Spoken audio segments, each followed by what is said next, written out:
জেনে বুঝে যেতে পাই। সেজন্যই আমাদের বিএসসি জবসের স্লোগানটাই হচ্ছে জেনে বুঝে বিদেশ যাই।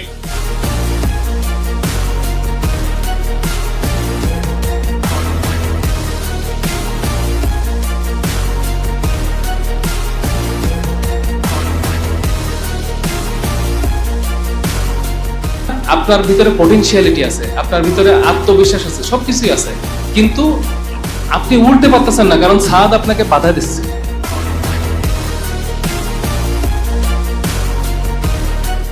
বিএসসি জবসের স্লোগানটা বলেন। জেনে বুঝে বিদেশ যাই।